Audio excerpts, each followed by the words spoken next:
बोले शंकर भगवान की जय। षड्ध्वज शोधन की विधि। उपमन्यु कहते हैं, यदुनंदन, इसके बाद गुरु शिष्य की योग्यता को देखकर उसके संपूर्ण बंधनों की निवृत्ति के लिए षड्ध्वज शोधन करे। कला, तत्व, भुवन, वर्ण, पद और मंत्र, ये ही संक्षेप से 6 अध्वा कहे गए हैं। निवृत्ति आदि जो 5 कलाएं हैं, उन्हें विद्वान पुरुष कलाध्वा कहते हैं। अन्य 5 अध्वा इन 5 कलाओं से व्याप्त हैं। शिव तत्व से लेकर भूमि पर्यंत जो 26 तत्व हैं, उनको तत्वध्वा कहा गया है। यह अध्वा शुद्ध और अशुद्ध के भेद से 2 प्रकार का है। आधार से लेकर उन्मनाद तक भुवनाध्वा कहा गया है।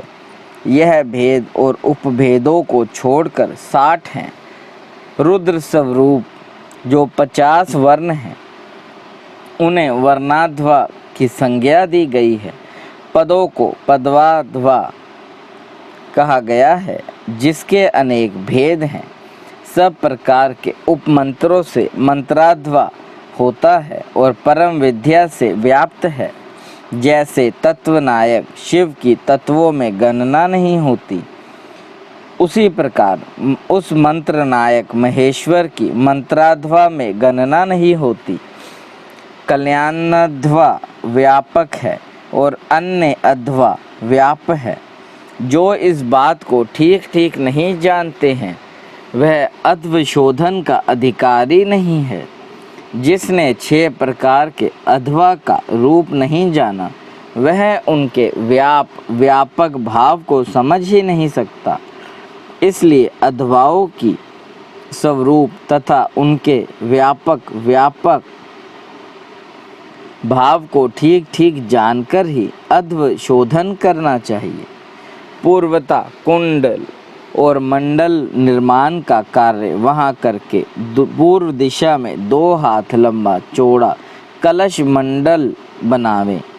तत्पश्चात शिवाचार्य शिष्य सहित स्नान और नित्य कर्म करके मंडल में प्रविष्ट हो पहले की ही भांति शिवजी जी की पूजा करे।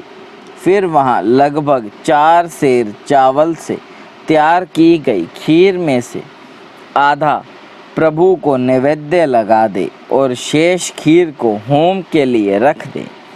पूर्व दिशा की ओर बने हुए अनेक रंगों से अलंकृत मंडल में गुरु 5 कलशों की स्थापना करे। 4 को तो चारों दिशाओं में रखे और एक को मध्य भाग में। उन कलशों पर मूल मंत्र के नमः शिवाय इन 5 अक्षरों को बिंदु और नाद से युक्त करके उनके द्वारा कल्प विधि का ज्ञाता गुरु ईशान आदि ब्रह्मों की स्थापना करें।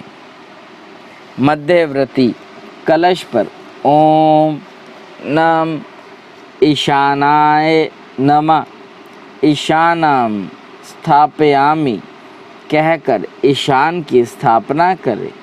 पूर्वती कलश पर ओम मम तत्पुरुषाय नमः तत्पुरुषम स्थापयामि कहकर तत्व पुरुष की दक्षिण कलश पर ओम शिव अघोराय नमः अघोरम स्थापयामि कहकर अघोर की वाम या उत्तर भाग में रखे हुए कलश पर ओम वाम वामदेवाय नमः वामदेवम स्थापयामि कहकर वामदेव की तथा पश्चिम के कलश पर ओम यम सगोजाताय नमः सगोजातम स्थापयामि कहकर सगोजात की स्थापना करे। तदनंतरन रक्षा विधान करके मुद्रा बांधकर कलशों को अभिमंत्रित करे। इसके बाद पूर्वता शिवांगीन में होम आरंभ करे। पहले होम के लिए जो आदि खीर रखी गई थी, उसका हवन करके शेष भाग शिष्य को खाने के लिए दे। पहले की भांति मंत्रों का तर्पणांतर कर्म करके पूर्णाहुति होम करने के पश्चात प्रदीपन कर्म करे। प्रदीपन कर्म में ओम हुम नमः शिवाय फट स्वाहा का उच्चारण करके क्रमशः हृदय आदि अंगों को 3-3 आहुतियाँ देनी चाहिए। अंगों में हृदय, सिर, शिखा, कवच, नेत्रत्रय और अस्त्र, इन 6 की गणना है। इनमें से एक एक अंग को 3-3 बार मंत्र पढ़कर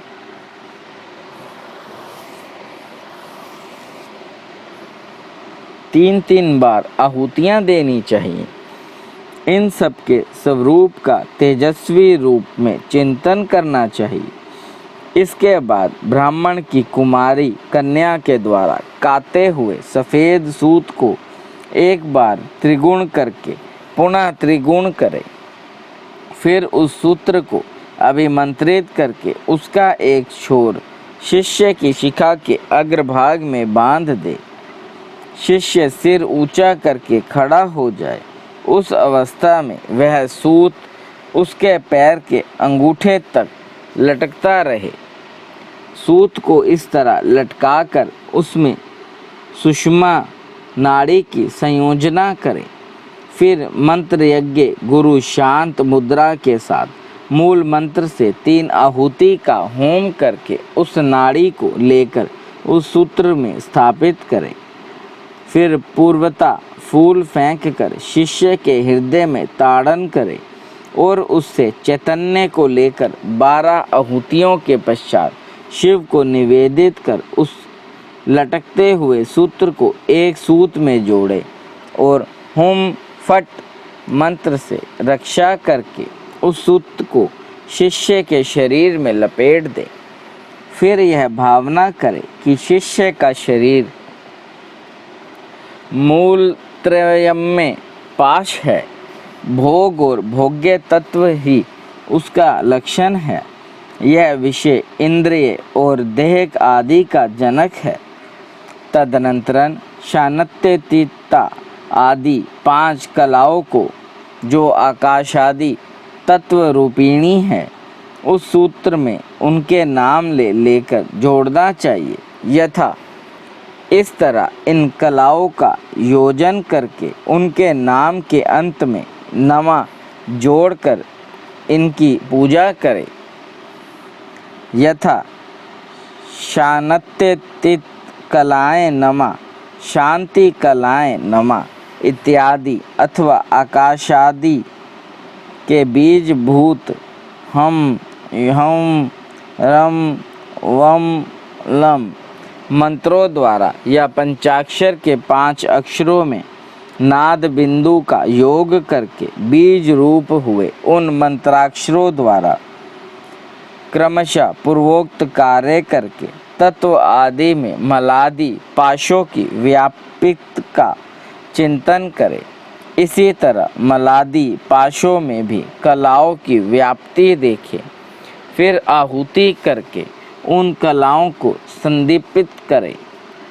तदनंतरन शिष्य के मस्तक पर पुष्प से ताड़न करके उसके शरीर में लिपटे हुए सूत्र को मूल मंत्र के उच्चारण पूर्वक शानत्यतीत पद में अंकित करे।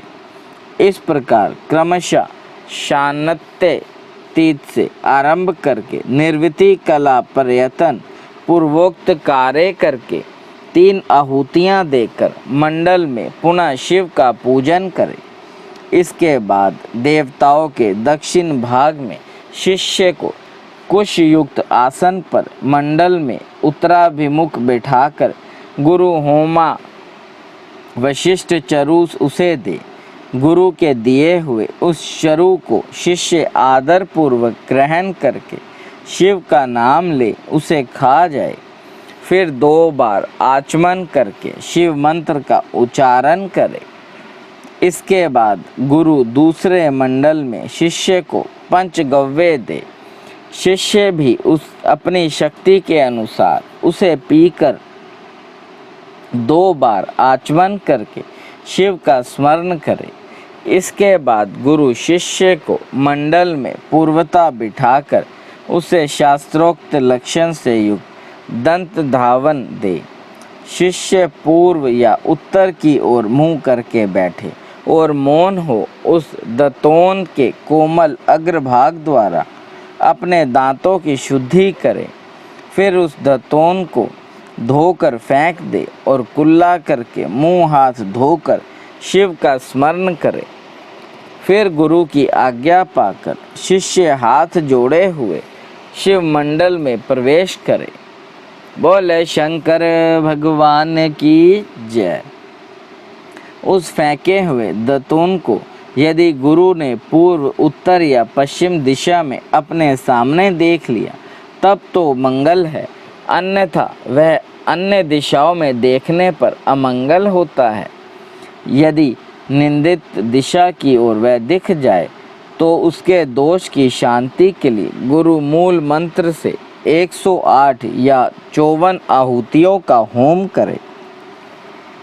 तत्पश्चात शिष्य का स्पर्श करके उसके कान में शिव नाम का जप करके महादेव जी के दक्षिण भाग में शिष्य को बैठाए। वहाँ नूतन वस्त्र पर बिछे हुए कुश के अभिमंत्रित आसन पर पवित्र हुए शिष्य मन ही मन शिव का ध्यान करते हुए पूर्व की ओर सिरहाना करके रात में सोए। शिखा में सूत बंधे हुए उस शिष्य की शिखा को शिखा से ही बांधकर गुरु नूतन वस्त्र द्वारा हुंकार उच्चारण करके उसे ढक दे। फिर शिष्य के चारों ओर भस्म, तिल और सरसों से 3 रेखा खींचकर फट मंत्र का जप करके रेखा के बाहें भाग में दिक्पालों से बलि दे। शिष्य भी उपासक पूर्वक उपवास करके वहाँ रात में सोए और सवेरे उठने पर अपने देखे हुए स्वप्न की बातें गुरु को बताएं। बोले शंकर भगवान की जय। शंकर जिनका नाम है, कैलाश जिनका धाम है, मेरे भोले बाबा को मेरा बारंबार प्रणाम है। हर हर महादेव शंभु, काशी विश्वनाथ गंगे, हर हर महादेव। देव देव महादेव, करुणा निधान, भक्त वत्सल्य शिव शंकर भोलेनाथ प्रसन्न होइए त्रिलोकीनाथ। सदैव अपने चरना बिंदों में लगाए रखे, सद्बुद्धि प्रदान करे। सृष्टि के कर्ता धर्ता संहार हरता, आपसे ही जीवन आपसे ही मरण महादेव। बच्चा पुल्लनहार तुसी बख्शनहार त्रिलोकीनाथ, कृपा दृष्टि बनाए रखे। हर हर महादेव।